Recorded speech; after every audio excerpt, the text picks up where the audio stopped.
तो अब हम जो इससे इमेज के बारे में बात कर ही रहे थे, आगे हम पढ़ रहे हैं कि एक प्लेन मिरर में जो इमेज बनती है वो कैसे बना सकते हैं हम लॉज ऑफ रिफ्लेक्शन का यूज़ करके। ठीक है, तो इसके लिए हम एक प्लेन मिरर बनाएंगे। ये है प्लेन मिरर की पॉलिश्ड साइड और ये है रिफ्लेक्टेड साइड यानी फेस। ये हमारा प्लेन मिरर।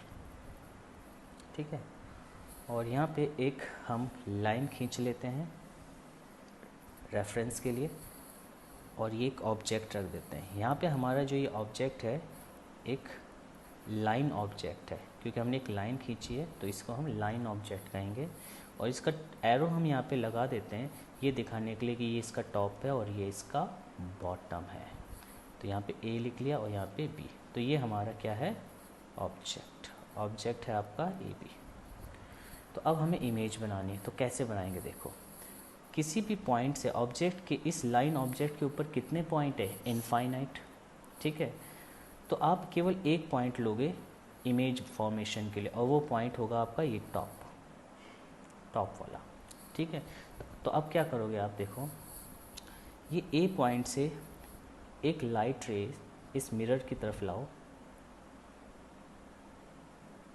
बिल्कुल कैसे कि ये मिरर पे क्या हो, परपेंडिकुलर हो। अब देखो लॉज ऑफ रिफ्लेक्शन लगाते हैं।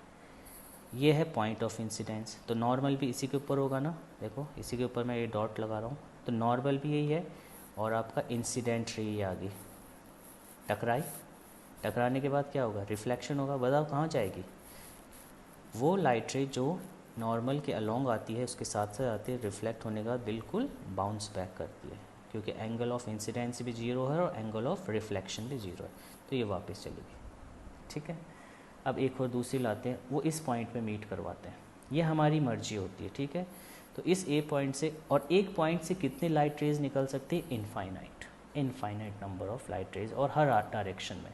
लेकिन आपको इमेज बनाने के लिए कम से कम 2 लाइट रेज की ज़रूरत पड़ती है। तो एक लाइट रेज का तो आपने देख ही लिया होगा, incident ray of light I, reflect हुआ, और लॉज ऑफ रिफ्लेक्शन के अकॉर्डिंग हमें पता था क्योंकि एंगल ऑफ इंसिडेंट जीरो है तो एंगल ऑफ रिफ्लेक्शन भी जीरो होगा और ये बाउंस बैक करेगी उसी पाथ में जिस पाथ से आए थे। दूसरी हम इस पॉइंट पे करते हैं, तो ये है इंसिडेंट। ठीक है, अब बताओ इस पॉइंट में नॉर्मल खींचे, ये होगा नॉर्मल, परपेंडिकुलर होता है वो नॉर्मल होता है। ठीक है, अब ऐसे देखोगे तो देखो इस पे ये परपेंडिकुलर है। ठीक है, ये है एंगल ऑफ इंसिडेंस, तो एंगल ऑफ इंसिडेंस और एंगल ऑफ रिफ्लेक्शन क्या होता है, सेम। तो क्या होगा, ये इंसिडेंट है और ये बिल्कुल इक्वल एंगल बनाते हुए ये आपकी लाइट रिफ्लेक्ट होके जाएगी, लेकिन जो एंगल ये होगा वही एंगल ये होगा, आई और आर इक्वल होंगे। ये है रिफ्लेक्टेड रेज। अब देखो रिफ्लेक्टेड रेज इमेज कब बनती है, देखो डेफिनेशन में क्या लिखा था, एक ऑप्टिकल अपीयरेंस होता है इमेज जब लाइट रेज जो ऑब्जेक्ट से आ रही है वो मीट करती है एक पॉइंट पे आफ्टर रिफ्लेक्शन या रिफ्रैक्शन। यहाँ पे मिरर है तो क्या हो रहा है, रिफ्लेक्शन। अब हम देखेंगे कि रिफ्लेक्शन के बाद जो लाइट रेज है वो कहाँ पे मीट कर रही है, मीट कर भी रही है या अपीयर टू मीट कर रही है। तो अब देखो ये थी इंसिडेंट लाइट रे, टकरा के रिफ्लेक्ट होकर ये चलेगी, ये है पेन जो ये मेरा उससे अवे जा रहा है, ये क्या है आपकी रिफ्लेक्टेड रे। ये थी इंसिडेंट रे, टकराई, और अब जो ये जा रही है ये कौन सी रे है, रिफ्लेक्टेड रे।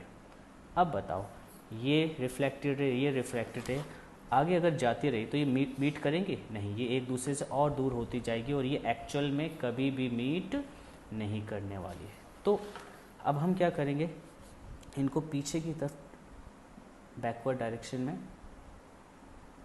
एक्सटेंड करेंगे। इस रिफ्लेक्टेड रे को भी हमने बैकवर्ड डायरेक्शन में क्या कर दिया, एक्सटेंड कर दिया, और इस रिफ्लेक्टेड रे को भी बैकवर्ड डायरेक्शन में हमने क्या कर दिया, एक्सटेंड कर दिया, और ऐसे करके ये यहाँ पे हमने इंटरसेक्ट करवा दिया। ठीक है, तो इस पॉइंट पे ये मीट करके, जिस पॉइंट पे ये मीट कर रहे हैं वो एक्चुअल में मीट नहीं हुआ, वो हुआ है अपीयर टू मीट, क्योंकि ये मिरर के अंदर है और मिरर के अंदर तो लाइट गई नहीं, लाइट तो एक्चुअल में टकरा के यूँ चलेगी और टकरा के यूँ चलेगी, ये है 2 लाइट जो एक्चुअल में चलेगी। तो मिरर के अंदर जो हम ये डॉटेड बना रहे हैं ये एक्चुअल में तो हुआ ही नहीं है, ये सिर्फ क्या कर रहे हैं हम, अपीयर, क्योंकि अगर कोई पर्सन यहाँ पे खड़ा होगा इधर और ये लाइट रेज वो रिसीव कर रहा होगा तो उसे तो ऐसा लगेगा जैसे यहाँ पे खड़ा हो, यहाँ पे इस तरह इधर आइज हो, तो उसे क्या लगेगा कि ये लाइट रेज और ये वाली लाइट रेज कहाँ से आ रही है, ये यहाँ से, ये यहाँ से मीट करती हुई आ रही है। देखो समझे नहीं, ये एक उंगली यहाँ पे लगा रहा हूँ, ये क्या, तो यहाँ पे जो आइज़ होंगी वहाँ पे ये जब लाइट रेज एंटर करेगी तो वो जो पर्सन है उसका ब्रेन क्या इन्फॉर्मेशन देगा कि ये लाइट रेज ये पीछे करो और ये यहाँ से इस पॉइंट से निकल के आ रही है। ठीक है, तो ब्रेन जो हमारा काम कैसे करता है, जिस डायरेक्शन से लाइट आ रही है हमें चीज़ वहीं पे दिखाता है। तो यहाँ पे हमें हमारा ब्रेन दिखाएगा क्या, इमेज। किसकी इमेज, जिस पॉइंट से लाइट रेज निकली थी। किस पॉइंट से निकली थी, ए से, तो ये इमेज किसकी होगी, इस ए पॉइंट की, इसको हम कह देंगे ए डैश। और यहाँ से एक परपेंडिकुलर डॉटेड खींच लो तो ये हो जाएगा आपका बी डैश। तो इस तरह से सारी पॉइंट हम बना देंगे, लेकिन हमें सारे बनाने की ज़रूरत नहीं, हम बस एक पॉइंट बनाएंगे, बाकी परपेंडिकुलर खींच लेंगे। ठीक है, तो इस तरह से ये आपको इमेज ऑब्टेन होगी। अब बताओ ये जो इमेज ऑब्टेन हुई, ठीक है, ये जो इमेज ऑब्टेन हुई इसमें एक्चुअल में लाइट रेज मीट हुई या अपीयर टू मीट हुई, अपीयर टू मीट हुई। एक्चुअल में तो अगर आगे जाके मीट होती और वो मीट हो ही नहीं सकती क्योंकि ये डाइवर्जिंग है, एक दूसरे से दूर जा रही है। ऐसे ही केस में हम अपीयर टू मीट करवाते हैं और मिरर के अंदर या लेंस के अंदर हम उसको अपीयर टू मीट कराते हैं और इमेज फॉर्म करते हैं। तो ये इमेज क्या हुई बताओ, वर्चुअल, क्योंकि ये अपीयर टू मीट करके बनी है, मिरर के अंदर ही अपीयर होगी कि ये फॉर्म हो रही है, कभी भी मिरर के बाहर इसे देख नहीं सकते। कोई भी पर्सन है, यहाँ पे कोई पर्सन खड़ा है, उसको ये इमेज, इस ऑब्जेक्ट की ये जो इमेज है उसको मिरर के अंदर ही दिखेगी। ठीक है, तो ये है वर्चुअल इमेज। अब वर्चुअल इमेज यानी कि प्लेन मिरर जो इमेज फॉर्म करता है उसकी क्या क्या कैरेक्टरिस्टिक्स है। सबसे इम्पोर्टेंट कैरेक्टरिस्टिक्स तो यही थी कि इमेज क्या होती है, characteristics of image formed by plane mirror. तो पहली कैरेक्टरिस्टिक तो यही थी कि इमेज हमेशा वर्चुअल होती है, स्क्रीन पे ऑब्टेन नहीं कर सकते, रिफ्लेक्टेड लाइट रेज के अपीयर टू मीट होने की वजह से बनी, क्योंकि एक्चुअल में रिफ्लेक्टेड लाइट रेज मीट हो ही नहीं सकती, इसलिए जब हो नहीं सकती तो अपीयर टू मीट वाला केस होता है, अपीयर टू मीट वाला केस होता है। ठीक है, दूसरा ये है कि जो इमेज का जो साइज़ होता है वो ऑब्जेक्ट के साइज़ के इक्वल होता है। तो the size of image is same as the size of object, तो सेम साइज़ लिख लेते हैं शॉर्ट में। दूसरा, तीसरा इरेक्ट, ये देखो टॉप ऊपर, यहाँ पे भी टॉप ऊपर, बॉटम नीचे, बॉटम, मतलब इमेज सीधी बनी है। तो वर्चुअल इमेज वैसे भी हमेशा सीधी होती है, तो इरेक्ट इमेज, ये तीसरी कैरेक्टरिस्टिक। चौथी कैरेक्टरिस्टिक है डिस्टेंस। इस मिरर से अगर ये ऑब्जेक्ट 2 मीटर है तो ये इमेज भी इस मिरर से के कितने पीछे होगी, 2 मीटर। लेकिन ध्यान रखना ये जो डिस्टेंस है मिरर के अंदर है, एक ऐसी जगह जो एक्चुअल में एग्जिस्ट नहीं करती, हमें अपीयर होगा कि वो 2 मीटर पीछे है। तो ऑब्जेक्ट जितने दूर होगा इमेज उतनी ही अपीयर होगी कि उतनी ही पीछे है मिरर के अंदर के संसार में, जो रियल में नहीं है, वो वर्चुअल वर्ल्ड है मिरर के अंदर का।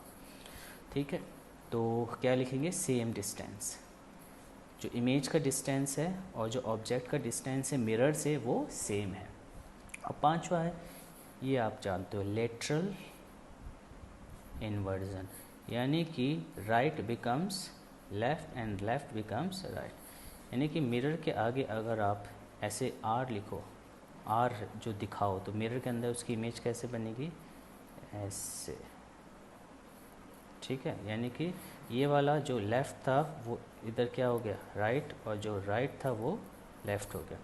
तो इसे कहते हैं लेटरल। लेटरल का मतलब होता है लेटरल का साइड, तो साइड वाइज में इन्वर्जन का मतलब होता है पलट जाना, उल्टा। तो साइड बदल गई, लेफ़्ट बदल गया राइट में और राइट बदल गया लेफ़्ट में, तो साइड बदल गई, इसलिए इसको क्या कहते हैं हम, लेटरल इन्वर्जन।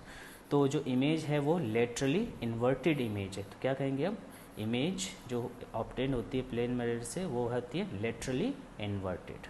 ठीक है, तो आज हमने एक बहुत इंपॉर्टेंट चीज़ खासकर इस डायग्राम में, इसको दोबारा समझ लेना। इस डायग्राम में हमने देखा कि ऑब्जेक्ट से किस तरह से इमेज बनाई हमने प्लेन मिरर के केस में, ठीक है। इसे दोबारा ड्रॉ करने की कोशिश करना, और लॉज ऑफ रिफ्लेक्शन भी हमने यहाँ पे यूज़ किए थे। तो क्लियर हो गया।